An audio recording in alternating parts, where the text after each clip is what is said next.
My husband didn't end the call properly. And I overheard him telling my pregnant best friend, once her father's money goes through, we'll take the baby and walk away with everything, leaving her with nothing. You know, there are moments in life that they shatter you. One minute, you're driving home, listening to your husband tell you he loves you over Bluetooth. The next, you hear his real voice, the one meant for someone else, unraveling a betrayal so profound it rips your entire world apart. What would you do if you heard your entire future being dismantled in just 4 minutes? It was a Tuesday, pouring rain like only Seattle knows how, and my car's Bluetooth, usually just a convenience, became the instrument of my utter destruction. I called Richard, my husband of 15 years, just to say I was heading home early from my mother's. He answered with that breathless, hurried tone he always used when he claimed to be in the middle of a crucial negotiation. He said he loved me, said he was wrapping up, and then he thought he hung up. But he didn't. The connection stayed open. The silence on the line lasted only a second before the static cleared, and his voice came through the speakers again. Not the gentle, loving voice he used with me, but a lower, arrogant sneer. God, she is so suffocating, Richard said. The clarity was terrifying. It sounded like he was sitting right there in the passenger seat next to me. My hands tightened on the leather steering wheel. I almost slipped and called his name, but I checked the screen. The call timer was still ticking. I opened my mouth to shout, to say, Richard, I'm still here. But then, a woman's voice answered him. A voice I knew better than my own sister's. You better not, she laughed, a throaty, familiar sound. I don't want my son confused about who his real family is. It was Monica, my best friend. The woman I'd known since college. The woman who sat at my kitchen island every Sunday, sipping herbal tea. I didn't scream. I didn't breathe. I just merged into the slow lane, my heart hammering a frantic rhythm against my ribs. Don't worry, babe, Richard cooed. Laura is clueless. She lives in that fairy tale world her daddy built for her. She thinks I'm grinding away at the office to build our future. I'm tired of waiting, Richard, Monica whined. Look at me. I'm 6 months pregnant. I can't keep hiding inside those hideous, oversized sweaters Laura buys me. It's humiliating, pretending this baby is some accident from a guy who ran off. Just wait. Richard's voice turned cold, calculating. Just wait until her father's check clears. You know the trust fund distribution is next month. 5 million, Monica. That's our ticket. Once that money hits our joint account, I transfer it to the offshore shell, serve her the divorce papers, and we are gone. We'll take the baby and leave her with nothing but her empty house and her dried-up womb. I felt the blood drain from my face. The world outside my windshield blurred. Dried-up womb. The cruelest insult he could possibly throw. He knew how many rounds of IVF we had tried. He knew how many nights I had cried in his arms after another miscarriage. He knew I blamed myself. She's too old to give me a son anyway, Richard continued, twisting the knife. She's barren, Monica. You're giving me the legacy she never could. Then came a sound that nearly caused me to drive off the bridge. A rhythmic swooshing. Asterisk whoosh. Whoosh. Whoosh. Asterisk, listen to that. Monica cooed. That's your son's heartbeat. Strong. Unlike hers. They were at the OB/GYN appointment. The appointment Monica had told me she was going to alone because she was so scared and lonely. She had even asked me for money for the copay yesterday. I was shaking so violently the car swerved slightly, earning a honk from a passing truck. I pulled over onto the wet shoulder of the highway, my hazard lights blinking in the gloom. I sat there, paralyzed, listening to my husband and my best friend kiss. I heard the wet smacking sound of their lips, the murmur of affection I hadn't received in years. I love you, Richard whispered to her. We just have to play the game a little longer. Use her money to pay for the birth. Let her buy the crib. Let her set up the nursery. And then we vanish. I stared at the dashboard. The call timer hit 4 minutes and 12 seconds. Then, finally, the line went dead. I sat in the silence of my car, the rain drumming against the roof like a funeral march. My entire life, my marriage, my friendship, my future, had just been dismantled in 4 minutes. They weren't just cheating. They were planning to steal my family's inheritance. They were mocking my infertility. They were going to let me build a nursery for a baby they planned to steal away. I looked at my phone. A text popped up from Richard. Sorry, honey. Meeting ran late. Picking up dinner. Love you. And right below it, a text from Monica. Hey, Auntie Laura. Baby is kicking so much today. Can't wait to see you tomorrow. I let out a scream that tore up my throat. A primal sound of pure agony. But as the scream faded, something else settled in my chest. It wasn't just sadness. It was a cold, hard block of ice. They thought I was the clueless, barren wife. They thought I was just a walking checkbook. I wiped my face. I checked my reflection in the rearview mirror. My eyes were red, but they were sharp. Okay, I whispered to the empty car. You want to play a game? Let's play. Before I tell you how I turned their world upside down, I want to say thank you for listening.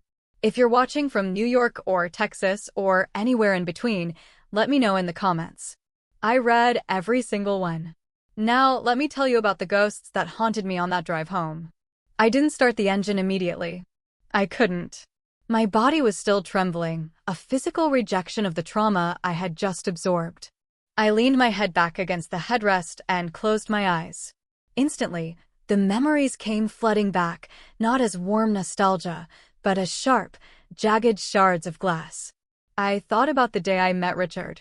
7 years ago.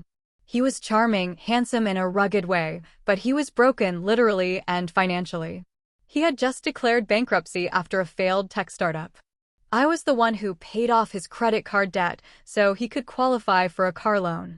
I was the one who introduced him to my father, Arthur, a man who built his empire on steel and logistics. He has shifting eyes, Laura, Dad had warned. He looks at your purse, not your face. But I was 35 then, hearing the ticking of my biological clock like a time bomb. I wanted love. I wanted a family. So, I defended Richard. I told my parents he had vision. I paid for our wedding. I bought the house we lived in. I put him on the deed because I wanted us to be equals. Equals. I laughed bitterly in the dark car. We were never equals. I was the host. He was the parasite. And then there was Monica. The betrayal from her cut deeper than the one from Richard. You expect men to be stupid sometimes, but your best friend? Monica was 10 years younger than me. I met her when she was an intern at the charity foundation I managed. She had come to me crying one day because her mother needed surgery and she couldn't afford it. I wrote the check, a personal check, $15,000. I never asked for it back. When she lost her apartment, I let her stay in my guest house for 6 months, rent-free. When she cried about being single and lonely, I held her hand. And when she told me she was pregnant 3 months ago, sobbing that the father was a one-night stand who blocked her number, I was the one who wiped her tears. I remembered taking her shopping just last week. We were at a high-end baby boutique. She had picked out a crib, a ridiculously expensive hand-carved oak crib. It's too much, Laura, she had said, giving me those wide, innocent doe eyes. I can't afford this nonsense. I had replied, handing my credit card to the cashier. I'm going to be the honorary auntie. I want this baby to have the best. I remembered Richard standing there with us, looking at the crib. I had thought his soft expression was affection for me and my generosity. Now I knew he was looking at the crib for his son. They were shopping for their family on my dime, right in front of my face. They must have laughed about it in bed later. Look at how stupid she is, they probably said. Asterisk, she's buying furniture for the baby that will replace her. Asterisk, the realization made bile rise in my throat. Every kindness I had shown them was now a weapon they used against me. My infertility, my greatest sorrow, was their punchline. I looked at my phone again. I needed to delete the call log. I couldn't let Richard know I had called. If he saw a 4-minute call that he missed, he would know I heard everything. He would cover his tracks. He would hide the money better. He might even become dangerous. I took a deep breath, forcing air into lungs that felt too tight. I had to go home. I had to walk into that house, look my husband in the eye and not claw his face off. I had to be the Laura they thought I was, sweet, oblivious, naive Laura. But the Laura sitting in the car on the side of the I-5 was dead. The woman who turned the key in the ignition was someone else entirely. She was the daughter of Arthur Reynolds, a man who chewed up competitors for breakfast. I put the car in drive. The rain was letting up, leaving the city lights reflecting on the wet asphalt like spilled oil. I was going home to a crime scene. But this time, I wasn't going to be the victim. I was going to be the detective, the judge, and the executioner. Pulling into the driveway of our colonial-style home usually brought me a sense of peace. The manicured hedges, the warm yellow light spilling from the porch. It was the sanctuary I had built. Tonight, it looked like a stage set for a horror movie. I checked my face in the vanity mirror one last time. I applied a fresh coat of lipstick to hide the fact that I had chewed my lip until it bled. I practiced my smile. It felt stiff, like a mask made of clay that hadn't quite dried, but it would have to do. I unlocked the front door, and the smell hit me instantly. Garlic, rosemary, and searing steak. Richard was cooking. This was part of his routine. Whenever he felt guilty, or whenever he was about to ask for a large sum of money, he played the role of the Michelin star chef. "Honey, is that you?" His voice drifted from the kitchen, warm and inviting. It was the voice I used to fall asleep to. Now it sounded like the hiss of a snake. "I'm home," I called out, aiming for cheerful, but landing somewhere near exhausted. That was okay. I could play the tired wife card. Richard walked into the hallway, wiping his hands on a dish towel. He was wearing the cashmere sweater I bought him for Christmas. He looked handsome. Damn him. He looked so handsome with his salt and pepper hair and that boyish grin. He walked up to me and wrapped his arms around my waist. I had to command every muscle in my body not to flinch. I had to force myself to stay limp, to let him pull me close. "You're late," he murmured, kissing my forehead. I was getting worried. "How's your mom?" "She's fine," I lied. "Just talkative. You know how she gets about her garden." He pulled back slightly, looking into my eyes. For a second, panic flared in my chest. Asterisk, does he know? Can he see it? Asterisk, you look pale, Laura. Are you okay? Just a migraine, I said, rubbing my temples. The traffic was a nightmare. The lights were blurring together. Poor thing, he cooed. He kissed my cheek, and that's when I smelled it. Beneath the scent of garlic and his expensive cologne, there was a faint, lingering note of vanilla and coconut. It was her perfume. Monica's cheap drugstore body spray that she loved because it smelled like vacation. He had been with her recently, maybe right before he came home to cook my steak. He hadn't even bothered to shower.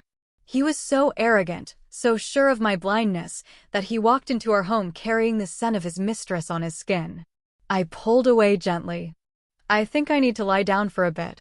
The smell of the food, it's a little strong for my head right now." "Of course," he said, the picture of concern. "Go rest. I'll keep your dinner warm.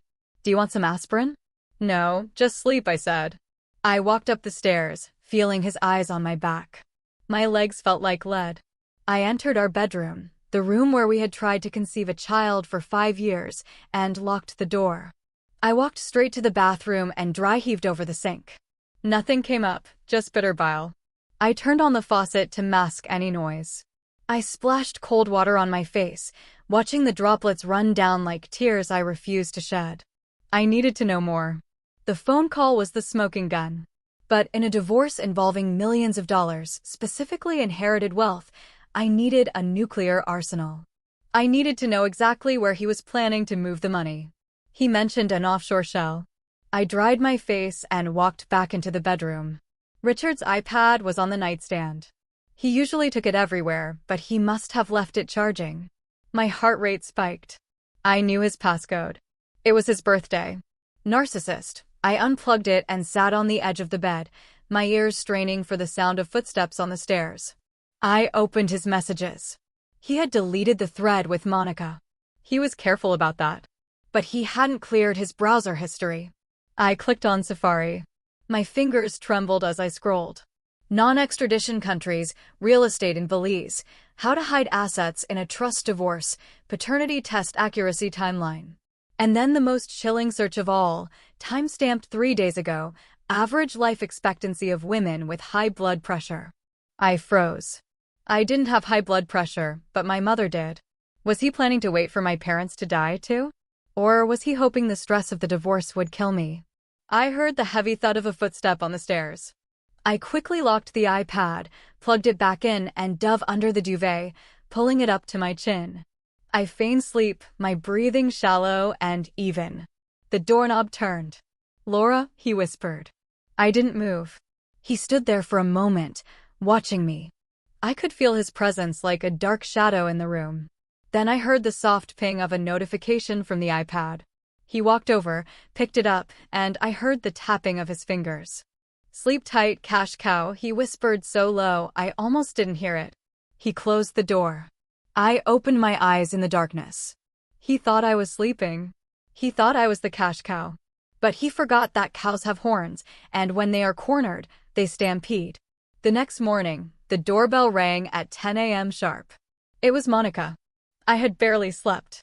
My eyes felt gritty, but I had applied extra concealer and put on a crisp white blouse. Armor. I needed armor. Richard had left for work early, which probably meant he was looking at real estate listings or meeting with a shady accountant. So, it was just me and the woman carrying my husband's child. I opened the door and there she was. She looked glowing. I had to admit, pregnancy suited her. She was wearing one of the oversized cashmere sweaters I had bought her 2 weeks ago. It cost $400. She had spilled coffee on it already. "Laura," she squealed, leaning in for a hug. I held my breath as her body pressed against mine. I could feel the hard bump of her stomach against my waist. It took every ounce of willpower not to shove her backward down the porch steps. "Hi, Monica," I said, my voice tight. "Come on in." We sat in the sunroom. I poured her a cup of decaf herbal tea, the expensive blend she liked. "So," she said, blowing on the steam. "How are you? Richard texted me that you had a migraine last night. You poor thing. You really need to take better care of yourself. At your age, stress can be dangerous." At your age. The first dig of the morning. "I'm fine," I said, taking a sip of my black coffee. Just a lot on my mind. Richard and I were talking about the future. I saw her hand pause midair. "Oh? What about the future?" Well, I lied smoothly. I was thinking about the inheritance coming in from my dad. It's a lot of money to manage. I was telling Richard maybe we should just donate a huge chunk of it. Start a new foundation, give back to the world instead of hoarding it. Monica choked on her tea. She coughed violently, setting the cup down with a clatter. "Donate it? All of it? Not all of it?" I smiled, a shark-like baring of teeth. "But most? Richard and I don't have children. We don't have anyone to leave a legacy to. Why keep millions sitting around when we live so simply?" Panic flitted across her eyes. She rubbed her belly unconsciously, a protective gesture. "But Laura, surely you want to keep some for security? Or what if you guys try for a baby again? Surrogacy is expensive." "No," I sighed, looking out the window at the garden. "Richard thinks I'm too old. And honestly, maybe he's right. Maybe some bloodlines just aren't meant to continue. Besides, karma has a way of working things out. If you do good, you get good. If you lie and cheat, well, you end up with nothing." I turned my gaze back to her. I locked eyes with her. For a second, the air in the room went still. I saw a flicker of genuine fear in her pupils. Did she know I knew? Then she forced a laugh, high and brittle. "Wow, that's heavy for a Wednesday morning. You're so noble, Laura. But Richard, does he agree? He works so hard. He deserves to enjoy that money." "Richard agrees with whatever I say," I said coldly. "He knows who holds the purse strings." Monica shifted uncomfortably in her seat. "Well, speaking of babies, the little guy is kicking up a storm today." She lifted her sweater slightly, showing off the curve of her belly. "Do you want to feel?" It was a power move. A cruel, twisted power move to remind me of what she had, and I didn't. She thought it would make me cry. She thought I would crumble. I stared at her exposed skin. That was my husband's child. Half of his DNA was knitting together inside her. "No thanks," I said flatly. "I'm not really a baby person anymore. I think I'm over it." Monica looked stunned. I was supposed to be the weeping, desperate, infertile woman. My indifference threw her off script. "Oh, okay." She pulled her sweater down. "Well, I just wanted to remind you about the baby shower next month. I know it's a lot to ask, but since you offered to host, I'm still hosting," I interrupted. In fact, I want to make it bigger. Let's invite everyone. Richard's colleagues, my family, all our mutual friends. Let's make it a massive celebration. Monica's eyes lit up. Greed. She loved being the center of attention, especially on my dime. Really? You'd do that? Absolutely, I said. I want to give you a party that no one will ever forget. She beamed, oblivious to the threat hidden in my promise. You're the best friend ever, Laura. Seriously, I don't know what I'd do without you. Asterisk, you'd be broke. Alone, asterisk, I thought. I have to run, I stood up abruptly. I have a meeting with my financial advisor to discuss the donation. Monica stood up so fast she nearly knocked the chair over. Right. Yes. Don't do anything rash though, okay? Talk to Richard first. I always talk to Richard, I said, walking her to the door. As she walked to her beat-up Honda Civic, which I knew Richard was planning to replace with a Range Rover using my money, I pulled out my phone. I dialed the number for the best forensic accountant in the state. This is Laura Reynolds, I said when the receptionist answered. I need to book an urgent consultation. I suspect high-level marital fraud and asset dissipation, and I need a team who can work quietly. The game was on. Monica wanted a party. I was going to give her a spectacle. The forensic accountant, a man named Mr. Henderson with glasses thick enough to see into the future, had given me a checklist. Get the hard drive. Get the tax returns. Check the credit reports. 2 days after Monica's visit, Richard went on an overnight business trip to Portland. I knew he wasn't in Portland. The Find My iPhone feature he thought he had disabled on our shared family cloud account showed his iPad, which he took with him, pinging at a luxury resort 2 hours north. And guess whose phone was pinging at the same location? Monica's. I didn't cry this time. I felt a cold, clinical precision taking over. I waited until I was sure they were settled in. Then I went into Richard's home office. He kept it locked, but I had the master key to every door in this house. I paid for the locks, after all. The room smelled of stale coffee and secrets. I sat at his massive mahogany desk, another gift from me, and booted up his desktop computer. Password protected, of course.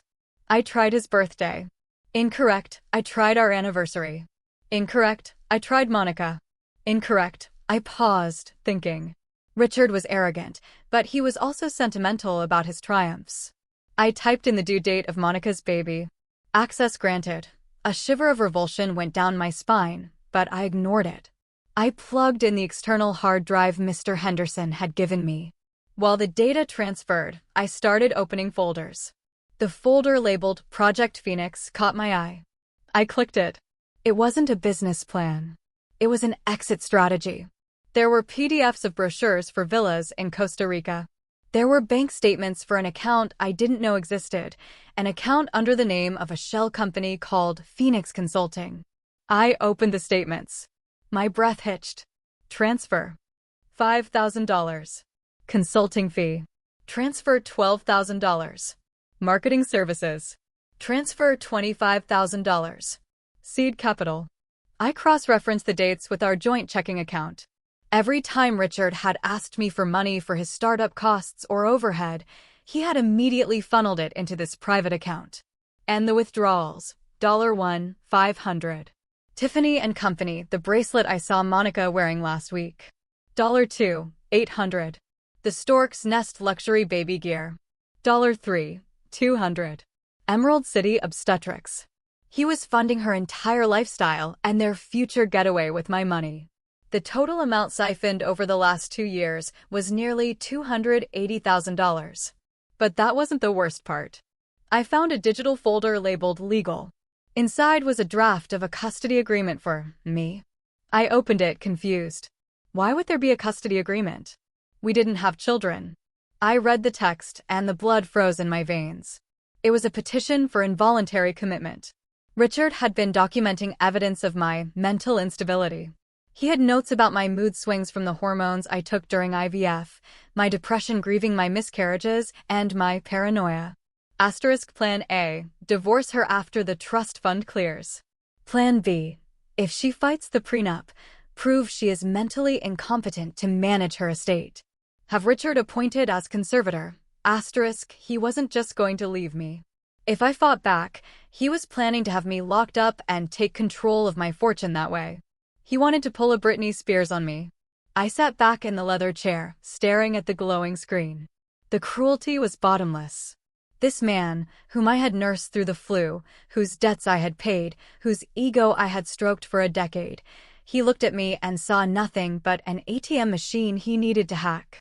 The hard drive beeped. Transfer complete. I pulled the drive out and slipped it into my purse. I shut down the computer. I wiped my fingerprints off the keyboard and the desk surface. I stood up and looked around the room. I wanted to smash everything. I wanted to take a golf club to his monitors. But I couldn't. Not yet. I needed the big money to drop. I needed them to think they had won. I walked out of the office and locked the door. My hands were shaking, but not from fear anymore. They were shaking with the adrenaline of the hunt. I went downstairs and poured myself a glass of wine. I sat in the dark living room and dialed my father. "Dad," I said when he picked up. "Laura, is everything okay?" "It's late." "No, Dad, everything is wrong. But I need you to listen to me, and I need you to not get angry. I need you to help me destroy him." There was a pause on the line. Then Arthur Reynolds' voice came through, low and dangerous as a growling tiger. "Tell me everything." My parents' estate was an hour away, a sprawling property on the waterfront that Richard always coveted. He used to walk the grounds and say, "One day this will be ours." I used to think he meant it as a shared legacy. Now I knew he meant it as a conquest. I sat in my father's study the next day. The room was lined with books and smelled of old paper and pipe tobacco.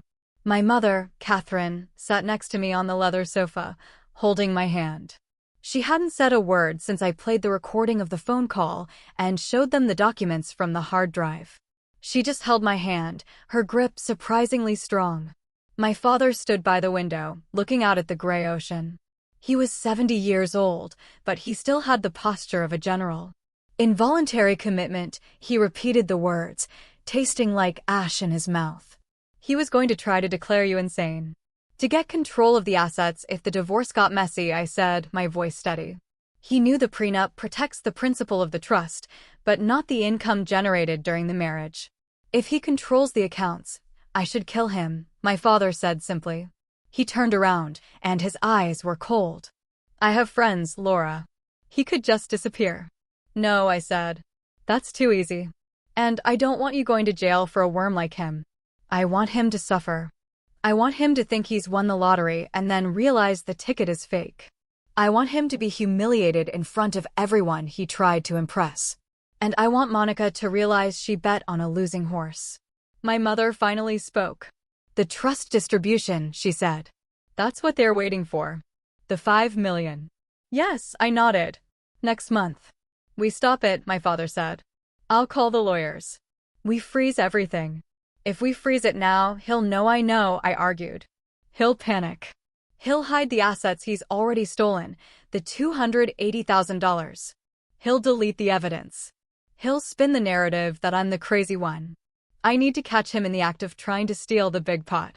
My father sat down at his desk, steepling his fingers. "So, you want to trap him?" "I want to dangle the carrot," I said.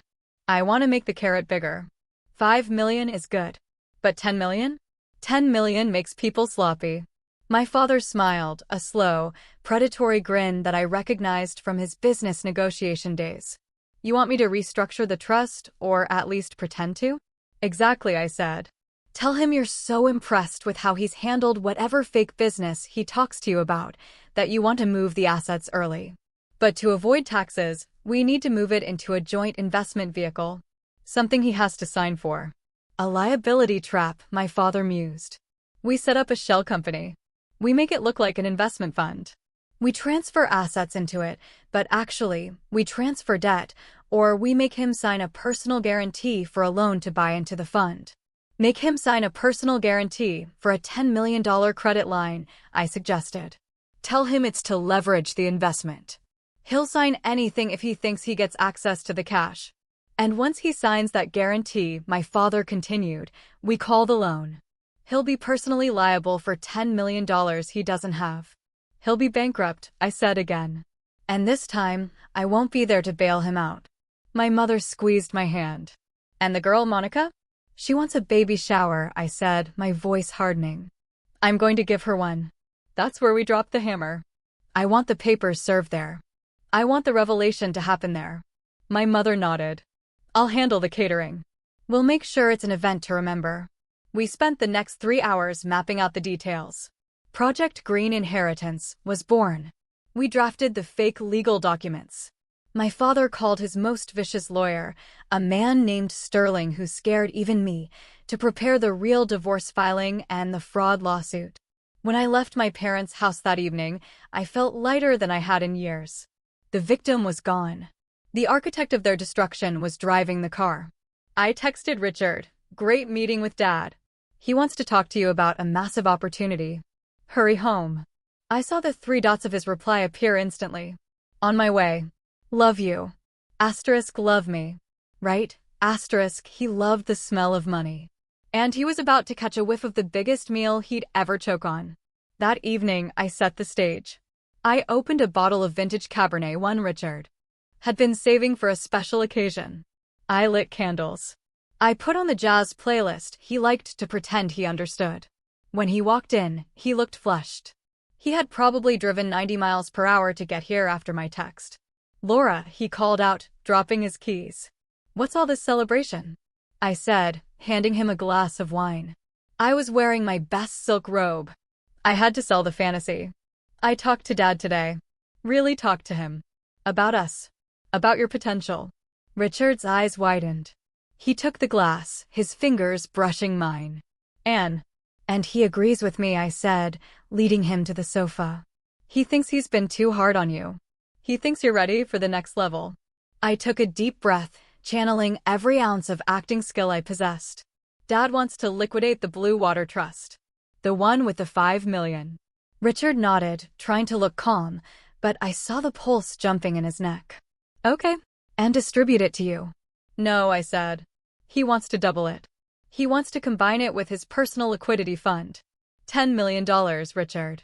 He wants to transfer it into a new management LLC. And he wants you to be the managing partner. Richard stopped breathing. I literally saw him stop breathing. 10 million. Control. Power. It was everything he had ever wanted. Managing partner, he choked out. Me? Yes. I beamed. He says he's getting too old to micromanage these aggressive funds. He needs young blood. He wants to set it up next week. But I paused, looking worried. But what? Richard leaned forward, his hunger palpable. He needs you to sign some heavy paperwork. Since you'd be the managing partner, you'd have to sign the liability waivers and the capital guarantees. It's standard stuff, Dad says. Just to keep the IRS off our backs. But it puts you legally in charge.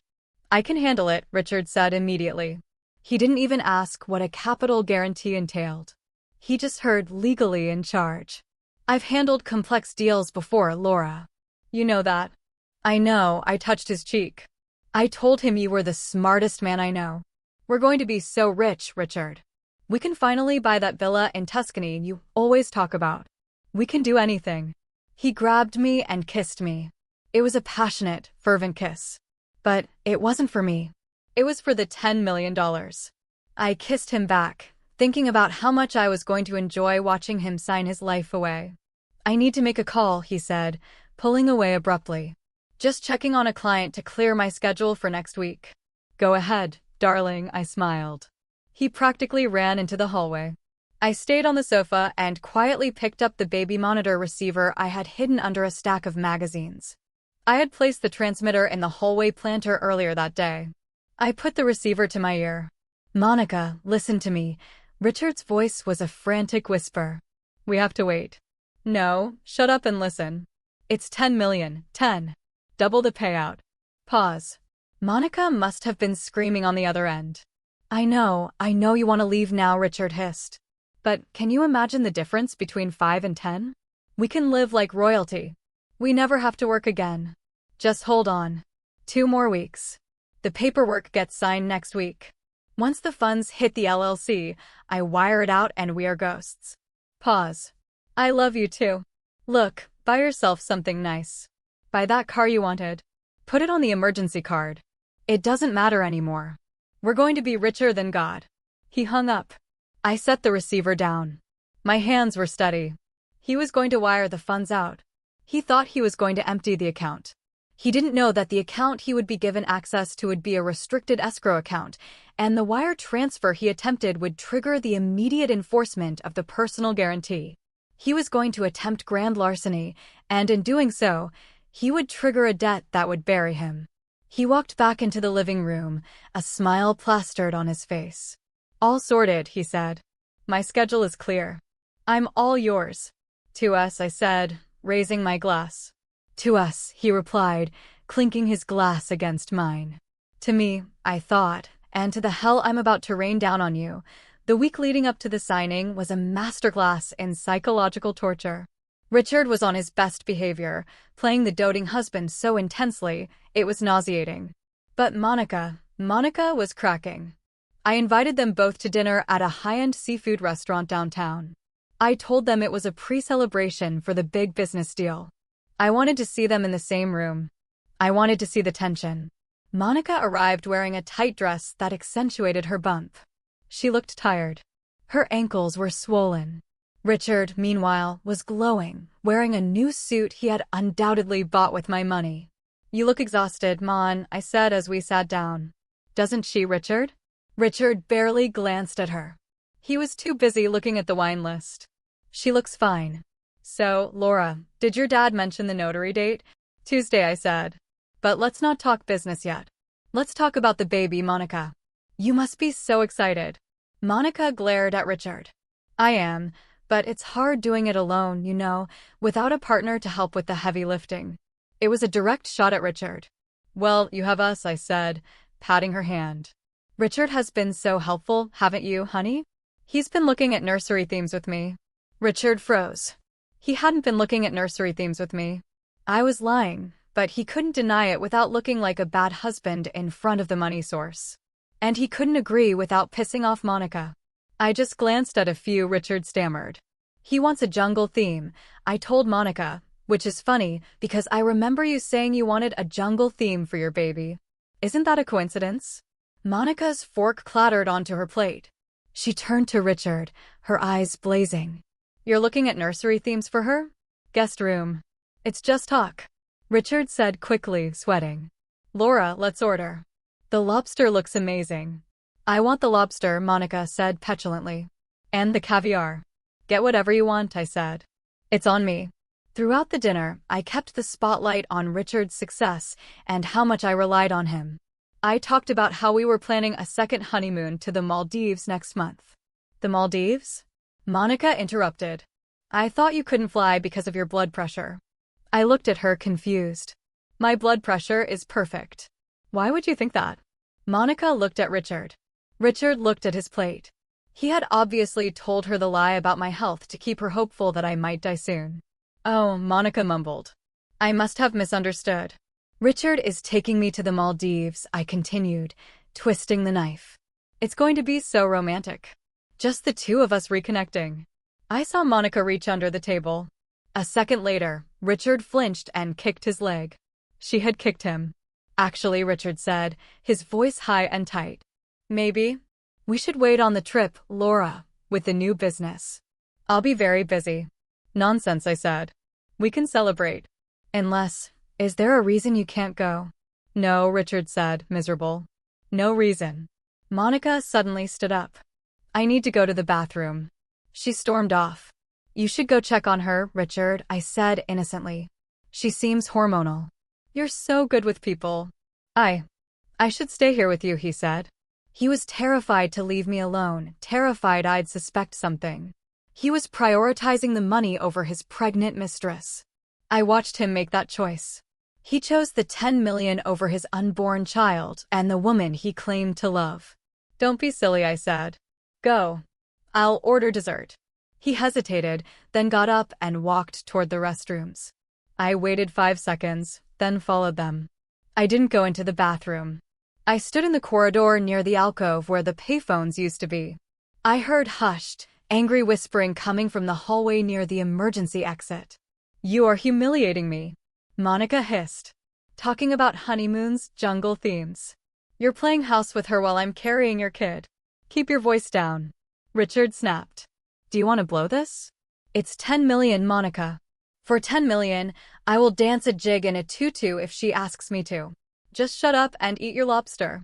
In 2 weeks, she's history. I hate her. Monica sobbed. I hate her so much. She sits there so smug, throwing her money around. She's a fool, Richard said. She's a pathetic, lonely fool, and we are going to bleed her dry. Now wipe your face and get back out there. We are almost at the finish line. I stepped back into the shadows as they composed themselves. We are almost at the finish line, he said. He was right, but he didn't realize that the finish line was actually the edge of a cliff, and I was the one who had greased the edge. I went back to the table and sat down. When they returned, I was smiling. I ordered the chocolate lava cake, I said. It's going to be explosive. The dinner with Richard and Monica had confirmed their greed, but in the eyes of the law, greed isn't a crime. Adultery, however, in our state and under the ironclad terms of our prenuptial agreement, was a breach of contract that could strip Richard of any claim to spousal support. But I needed more than just a recording of a phone call, which a good lawyer could argue was obtained illegally or taken out of context. I needed biological proof. I needed to tie Richard to that baby with a knot so tight even Houdini couldn't slip out of it. I needed his DNA, and I needed hers. Richard was easy. I pulled hairs from his hairbrush every morning, just out of habit to keep the sink clean. But Monica was the challenge. 2 days after the dinner, I texted Monica, "Hey, I found some incredible vintage maternity clothes in the attic that my mom saved. Chanel, Dior. They would look amazing on you. Want me to drop them by?" The trap was baited with vanity. Monica couldn't resist high-end labels. She texted back immediately, "OMG, yes. I'm at the apartment. Come over." The apartment. The bachelorette pad she claimed she was renting with her savings. In reality, it was a $3,500 a month condo in Bellevue that Richard paid for using funds siphoned from my retirement account. I drove over with a garment bag full of clothes I had bought at a thrift store and dry cleaned to look expensive. When she opened the door, the smell of the place hit me. It smelled like him. His cologne was in the air. His shoes were by the door. It was a second home. A shadow life they were living right under my nose. "Laura." She hugged me, her eyes immediately darting to the garment bag. "You are a lifesaver. Nothing fits me anymore." "Happy to help," I smiled, stepping inside. "Can I use your restroom?" That coffee went right through me. "Sure." "Down the hall," she said, already unzipping the bag to get to the Chanel. I walked into the bathroom. It was masterfully cluttered with her beauty products. And there, in a ceramic cup by the sink, were 2 toothbrushes, one pink, one blue. I pulled a Ziploc bag from my purse. I grabbed the blue toothbrush Richard's. I knew the brand. He had sensitive gums. I bagged it. Then I grabbed a hairbrush full of long blonde strands from the counter. Monica's. I bagged that too. But I needed something directly linking the pregnancy to Richard. A toothbrush proves he sleeps here, not that he's the father. I opened the cabinet under the sink. Nothing but towels. I checked the small trash can in the corner. It was mostly tissues and makeup wipes.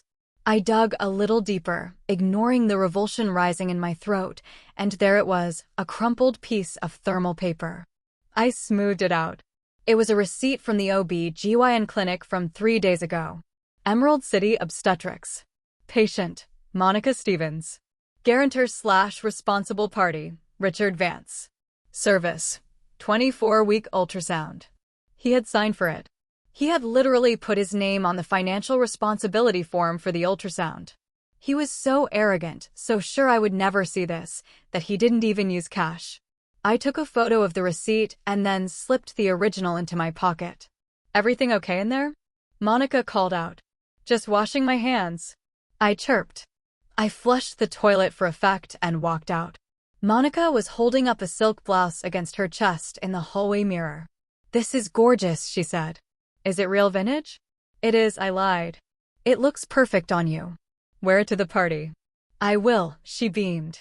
"By the way, Richard said the business deal is happening Tuesday. He seems stressed, but excited." "He is," I said, walking to the door. He's about to become a very powerful man, Monica. We should all be ready for changes. I'm ready, she said, rubbing her belly. I was born ready. I drove straight to the private lab my lawyer, Sterling, had recommended. I handed over the Ziploc bags and the receipt. I need a rush on this, I told the technician. I need a paternity profile and a comparative analysis. I need to know that the DNA on this blue toothbrush matches the DNA of the father, and I need it to match my husband's. We can have a preliminary match in 48 hours, the technician said, but for court admissible. I don't need it for court yet, I interrupted. I need it for a video presentation. He looked at me confused, but took the credit card. Driving home, I felt a strange sense of calm. The pieces were locking into place. I had the financial trap set with my father. I had the social trap set with the party. And now I had the biological trap. Richard came home that night, whistling. He kissed me on the cheek.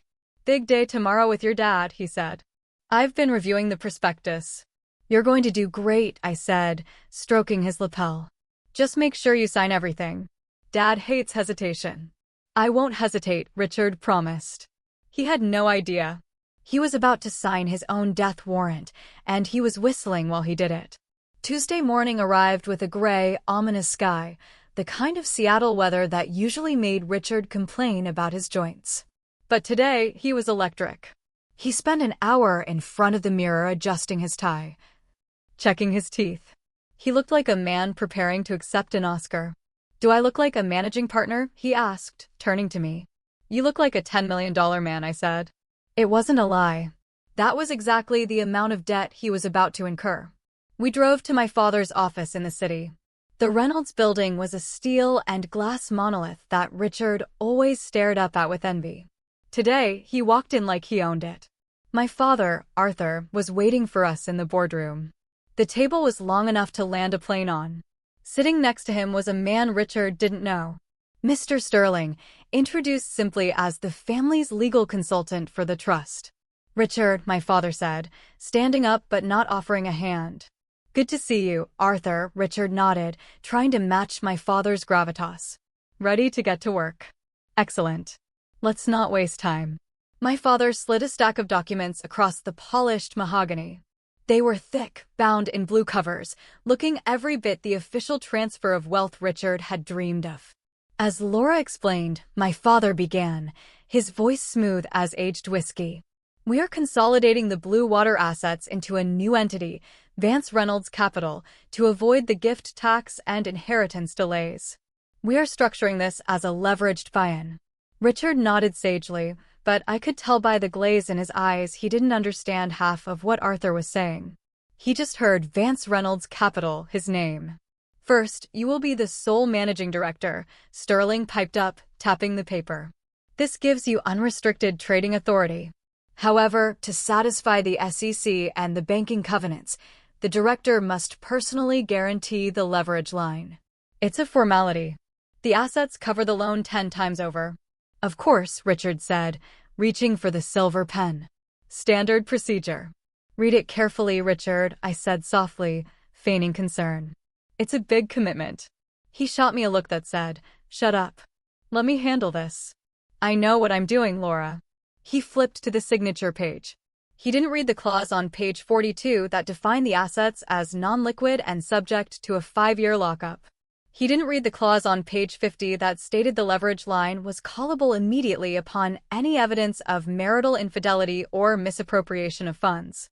And he certainly didn't read the fine print that made the personal guarantee absolute, piercing the corporate veil, meaning they could come after his car, his clothes, and any future earnings.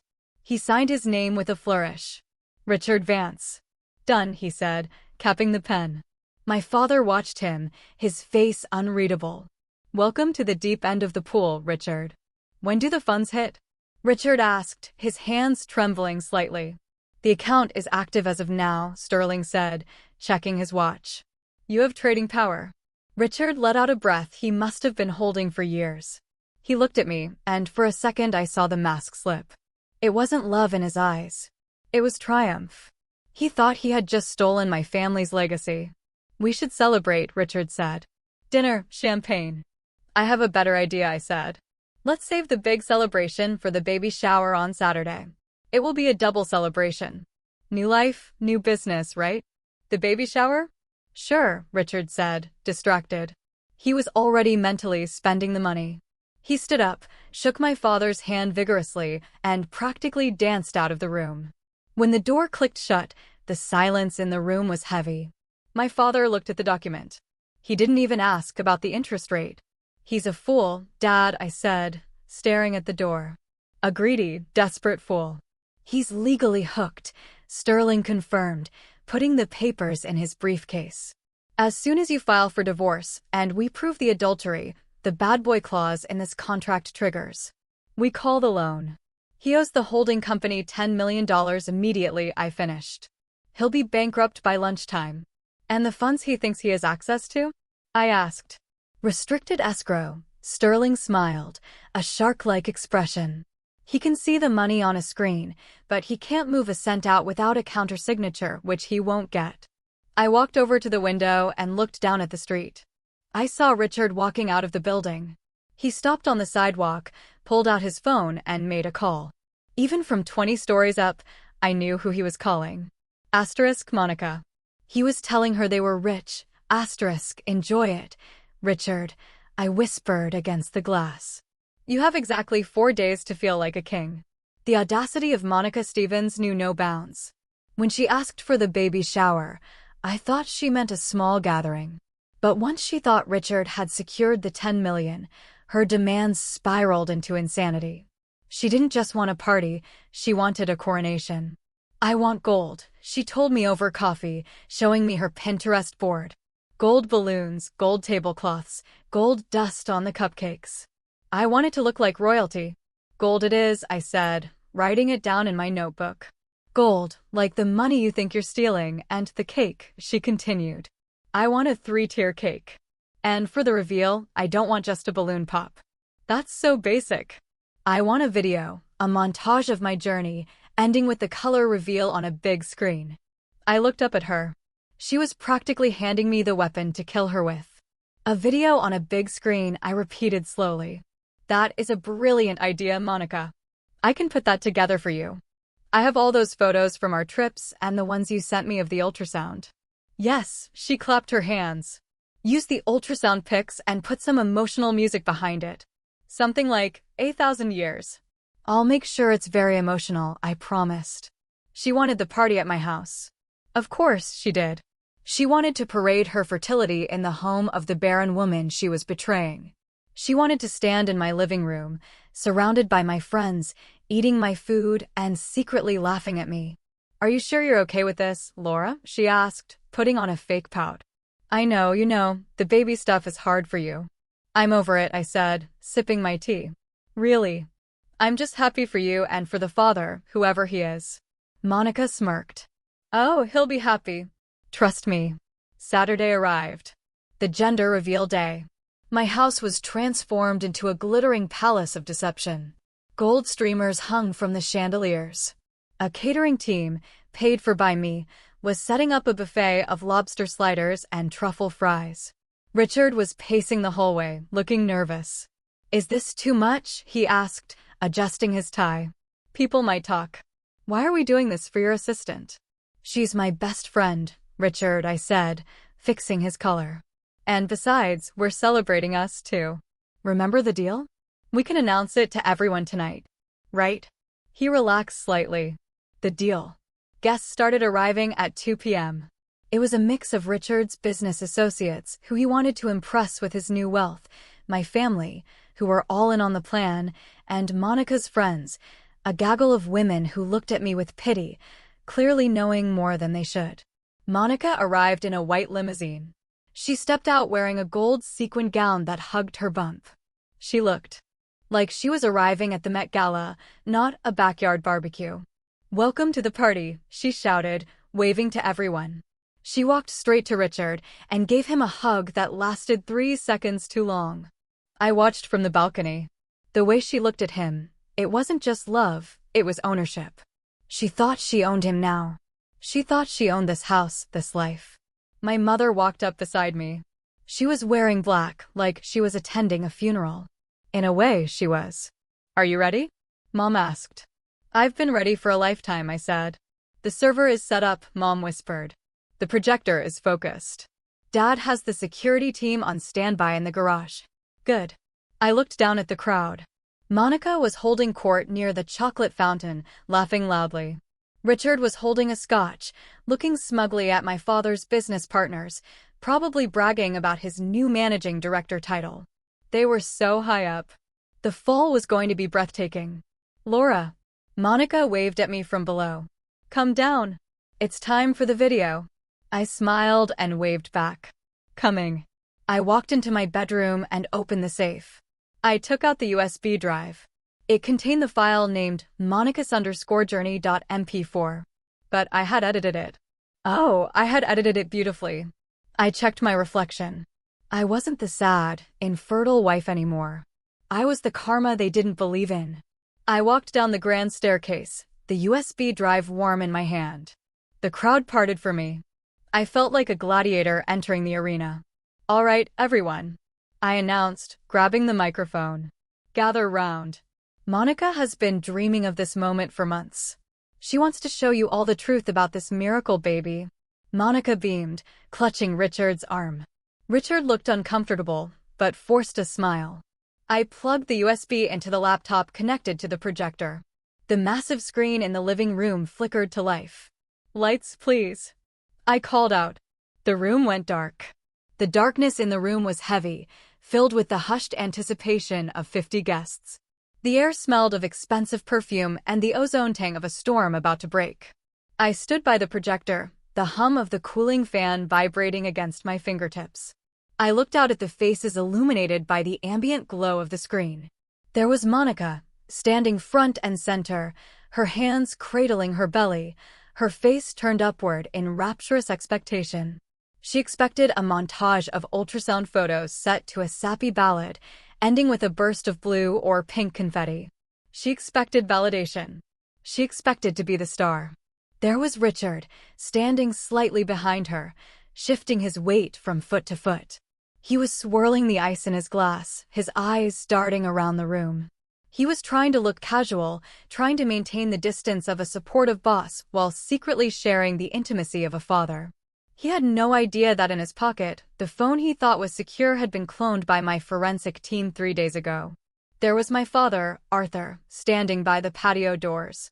He wasn't looking at the screen. He was looking at Richard with the cold, dead stare of a sniper, waiting for the green light. Beside him, 2 men in dark suits, private security masquerading as caterers, stood with their hands clasped in front of them, ready to move. And there was me. My heart was hammering against my ribs like a trapped bird, but my hands were steady. This was the moment of no return. Once I pressed play, there was no going back to the polite fiction of my marriage. Once I pressed play, I would be a divorcee. I would be the woman who nuked her own life to kill the cancer growing inside it. But looking at them, the husband who called me barren and the best friend who stole my money to buy her maternity clothes, I didn't feel fear. I felt a righteous, burning clarity.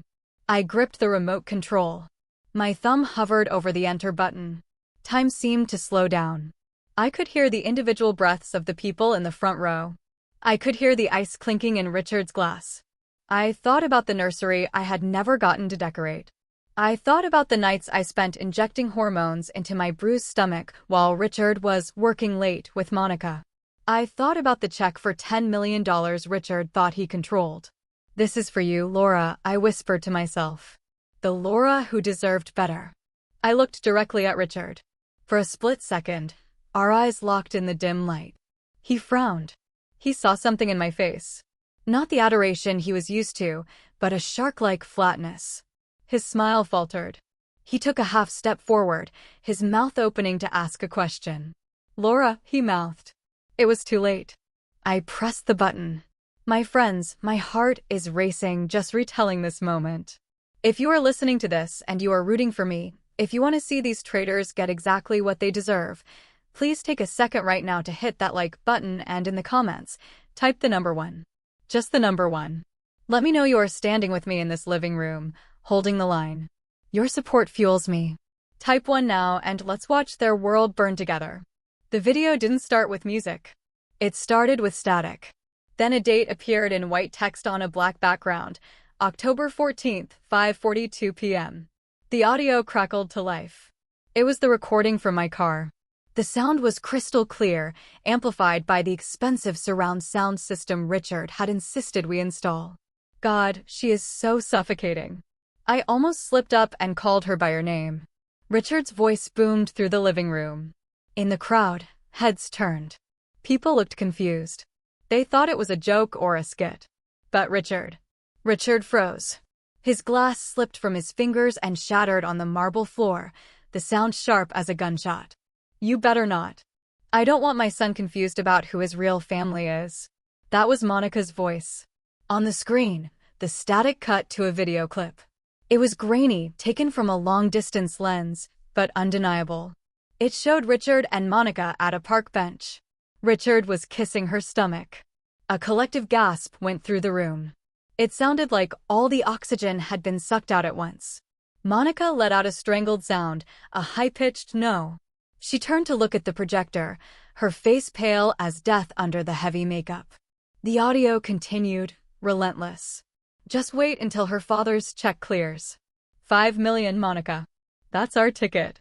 We'll take the baby and leave her with nothing but her empty house and her dried-up womb. She's too old to give me a son anyway. She's barren. The room erupted. My mother's friends covered their mouths.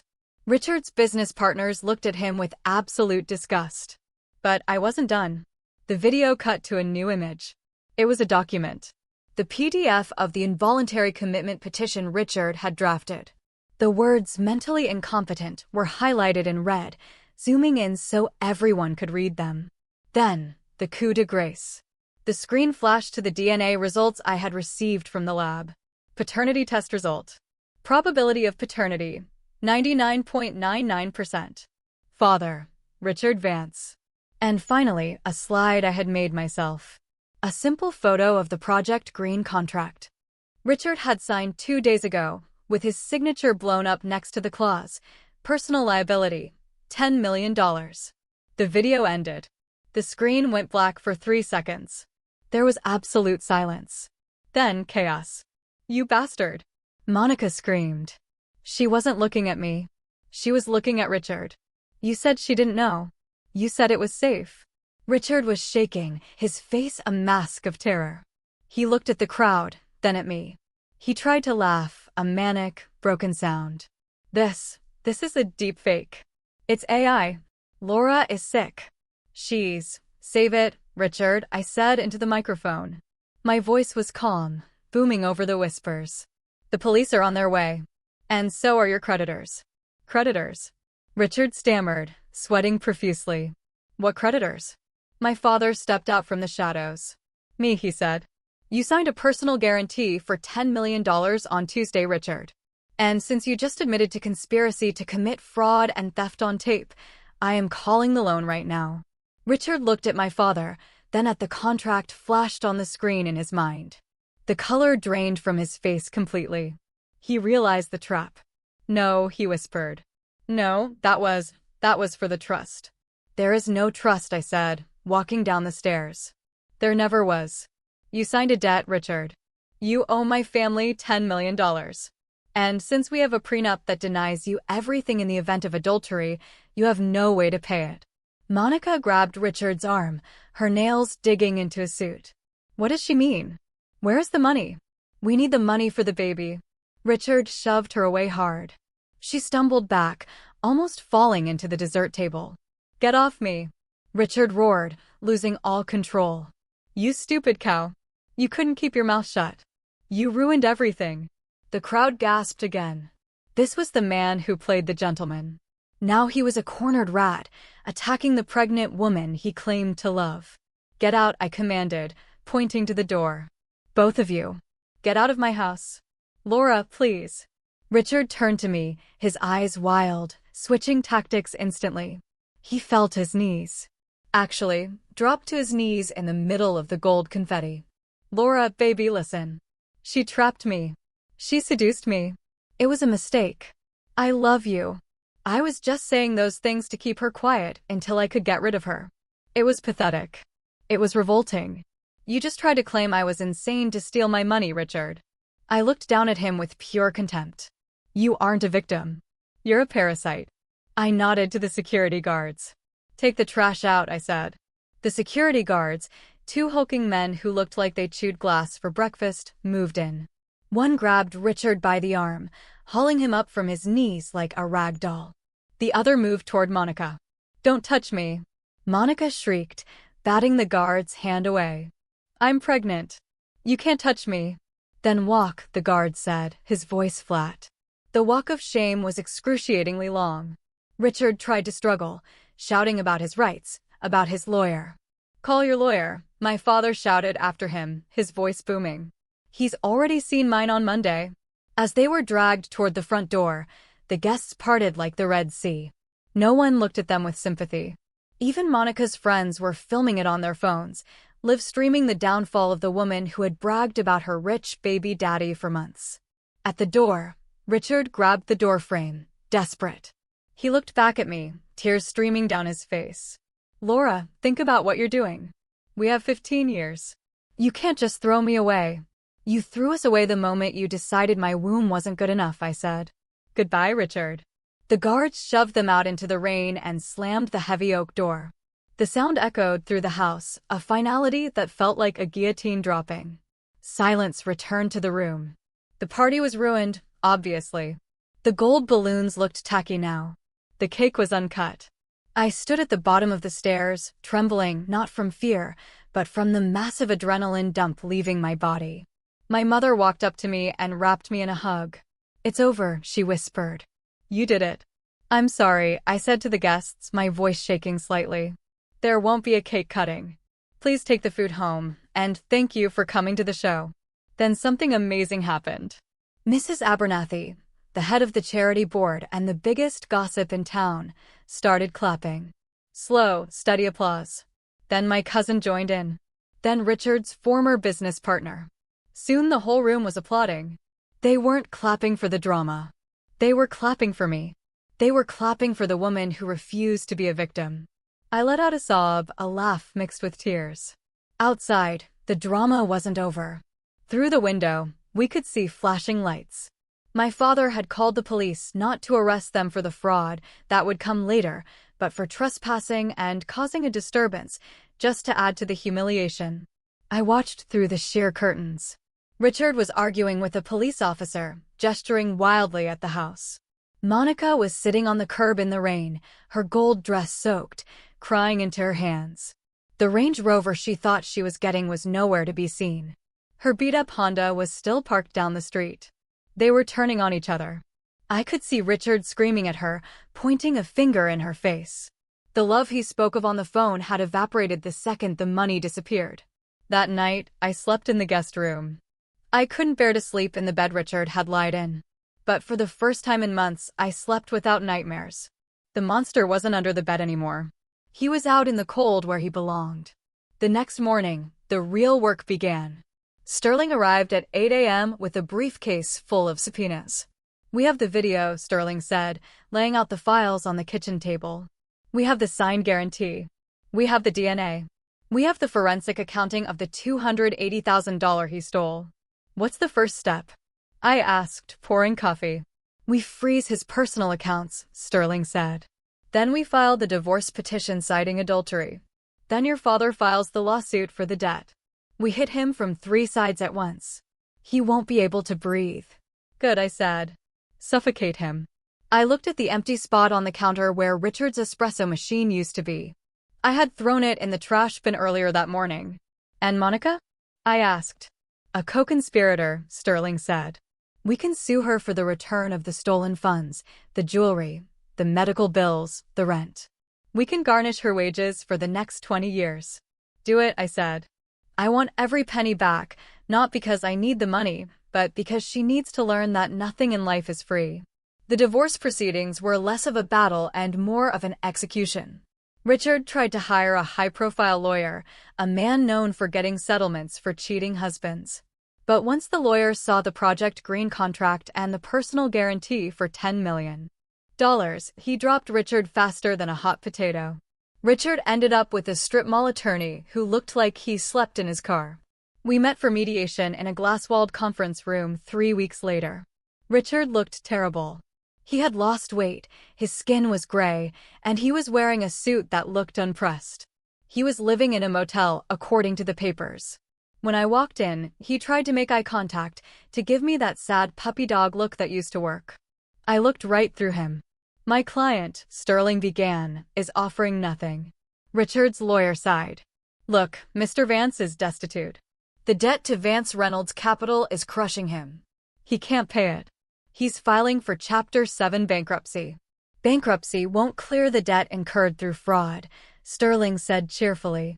We have evidence he signed that guarantee under false pretenses of managing a fund he intended to embezzle from. That's non-dischargeable. Richard slammed his hand on the table. I didn't embezzle anything. I never got the money. Because we stopped you, my father said from the corner of the room. Attempted grand larceny is still a crime, Richard. Richard slumped back in his chair. What do you want? He whispered. We want you to sign the divorce papers uncontested, Sterling said. You walk away with your personal effects, clothes and shoes. No claim on the house, no claim on the retirement funds, no spousal support. And you agree to a repayment plan for the $280,000 you stole during the marriage. I can't pay that. Richard cried. I have a baby coming. Not my problem, I said. It was the first time I had spoken. He looked at me with hatred. You're heartless, Laura. You know that. You're a cold, heartless bitch. I learned from the best, I replied calmly. He signed. He had no choice. If he fought us, we would press criminal charges for the fraud and the wiretapping. He had recorded me without consent, as we found on his laptop. He left the meeting with a suitcase of clothes and a debt that would follow him for the rest of his life. The bankruptcy court took his car. They took his watch collection. They even took the golf clubs I had given him for his 40th birthday. As for the house, I hired a crew to strip it. I replaced the mattress. I repainted the walls. I burned the sheets. I wanted every trace of his DNA scrubbed from my sanctuary. One afternoon, I was overseeing the painters when my phone rang. It was an unknown number. Laura. It was Monica. Her voice sounded small, broken. What do you want, Monica? I need help, she sobbed. Richard left. He said he can't afford the baby. He said it's my fault he's broke. I'm due in 3 weeks, Laura. I have nowhere to go. My parents won't take me back. That sounds terrible, I said. Please, she begged. I know I messed up, but this is an innocent baby. Can you help me? Just a loan? Or maybe I could stay in the guest house again. The audacity was breathtaking.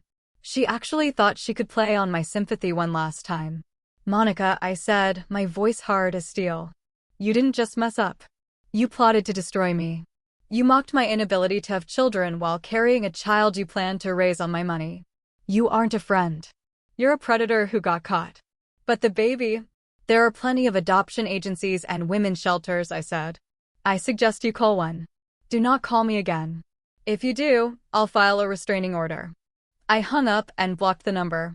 I stood there in my empty hallway, listening to the silence. It wasn't lonely. It was peaceful. Karma, as it turns out, is a patient artist. She paints with slow, deliberate strokes. I didn't seek out news of Monica, but in a small social circle, gossip travels faster than light. 3 weeks after her desperate phone call, I heard through a mutual acquaintance that Monica had gone into labor. It wasn't the royal birth she had envisioned. There was no private suite, no gold balloons, no videographer capturing the magic moment. She delivered at the county hospital alone. Richard didn't show up. He was reportedly dodging process servers for another debt and living out of his car. The baby was a boy, a healthy baby boy. The son Richard had so desperately wanted to secure his legacy.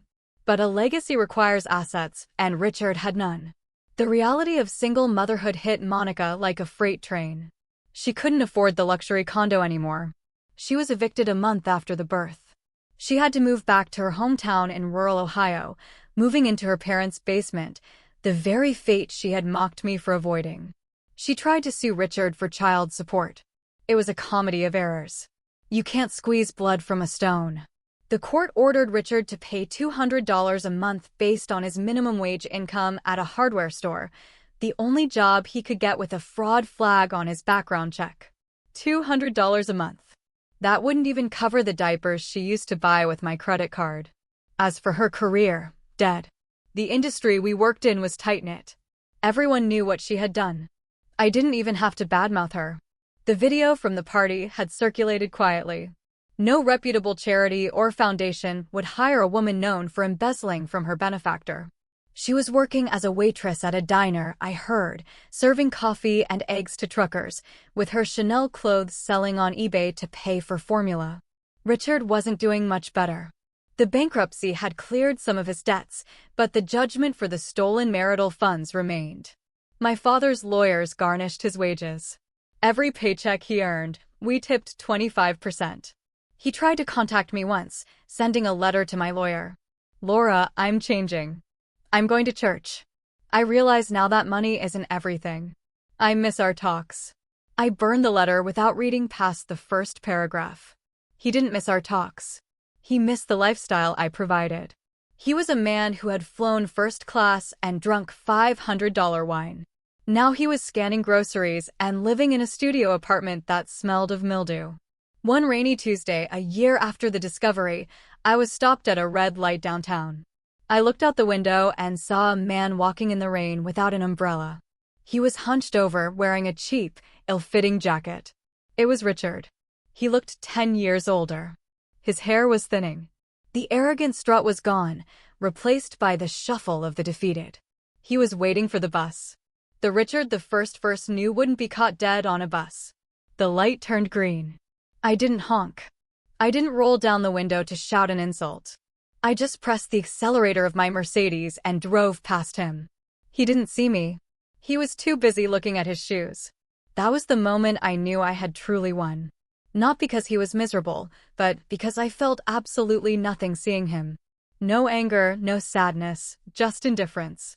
He was a stranger, a cautionary tale in a wet jacket. And Monica? I checked her Facebook profile once, a moment of weakness.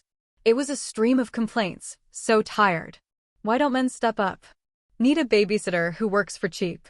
There were photos of the baby. He looked like Richard. Poor kid.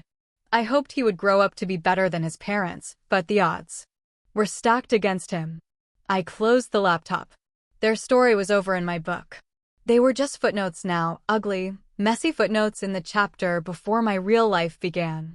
They say the best revenge is living well. But I think the best revenge is rediscovering who you were before the vampires drained you. I sold the house. The colonial mansion with the gold streamers and the bad memories was too big for one person. I didn't want to walk past the guest room where Monica had slept or the kitchen where Richard had cooked his guilt steaks. I bought a modern, glass-walled house overlooking the Sound. It was full of light, clean lines, no dark corners for secrets to hide. I started a new foundation. This one focused on financial literacy for women. I wanted to teach women how to protect their assets, how to spot financial abuse, how to ensure that no man could ever do to them what Richard tried to do to me. I called it the Phoenix Fund, a little inside joke for myself, reclaiming the name Richard had used for his shell company. My parents were my rock. My father, the tough-as-nails businessman, softened in the aftermath. We spent weekends gardening together. He never said, "I told you so." He just said, "I'm proud of you." And the baby issue, the dried-up womb comment that had haunted me? I went to therapy, a lot of therapy. I unpacked the shame I had carried for not being able to conceive. I realized that my value wasn't located in my uterus. I had so much love to give, and there were so many ways to give it. I became a court-appointed special advocate, CASA, for children in the foster system. I used my resources to help kids who had been abandoned by parents like Richard and Monica. One afternoon, I was at a fundraiser for the new foundation.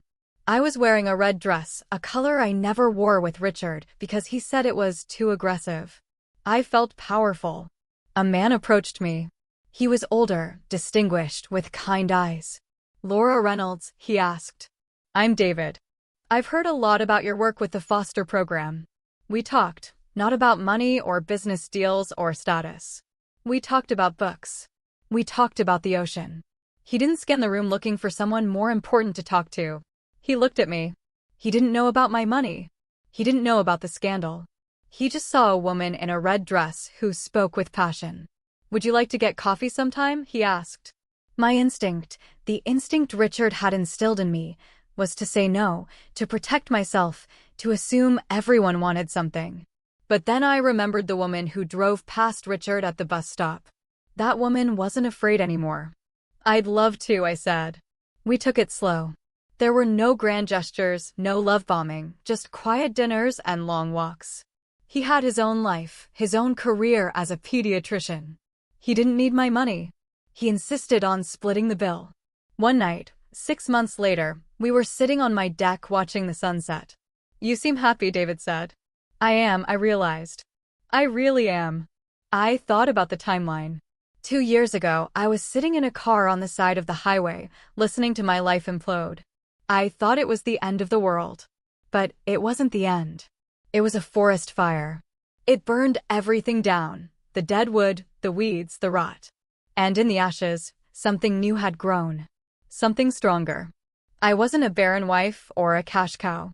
I was Laura, and Laura was doing just fine. It has been 2 years since the gender reveal party from hell. People still talk about it in our town. It's become a bit of a local legend. The night the Reynolds heiress dropped the mic on her cheating husband. I don't mind the whispers anymore. In fact, I wear them like a badge of honor. I received a notification from the court last week. Richard's probation for the wiretapping charge is over, but he's still paying off the debt. He will be paying it off until he's 90. I donate every single check I receive from his garnished wages to a charity that provides diapers to single mothers. I think the irony would kill him if he knew. Monica is still in Ohio. I heard she got married to a guy she met at the diner. I hope he treats her better than Richard did. And I hope she treats him better than she treated me. I don't wish her harm anymore. Her life is small, and for someone like Monica who craved grandeur, that is punishment enough. As for me, I'm sitting on the beach as I record this. David is down by the water, teaching a little boy how to skip stones. That little boy is Leo. He's 5 years old. I didn't give birth to him. I met him through my advocacy work. He had been bounced around 3 foster homes. His eyes were sad and weary, just like mine were after the divorce. I decided to foster him, and last month the adoption was finalized. Richard was right about one thing. I couldn't give him a son. But he was wrong about everything else. I didn't need to give birth to be a mother. I needed to open my heart. Leo looks up at David and laughs. A pure, unburdened sound. My heart swells so big I think it might burst. This is the family I was fighting for. It didn't look the way I thought it would. It wasn't built on genetics or legacy or $10 million trust funds. It was built on showing up. It was built on trust. I pick up a stone and rub it with my thumb. It's smooth, worn down by the ocean, just like me. I want to tell you, if you are listening to this and you feel trapped, if you are sitting in your car suspecting the worst, or if you are lying in bed next to a stranger who used to be your husband, I want you to know that the explosion isn't the end. The explosion is the exit door. Walk through it. Let it burn. Let the truth destroy the lie you've been living in. It will hurt. God, it will hurt. You will feel like you're dying. But you aren't dying. You are waking up. And on the other side, the air is clean. The light is real. And you're free. Thank you for listening to my story. What would you have done in my shoes that rainy Tuesday? Let me know in the comments.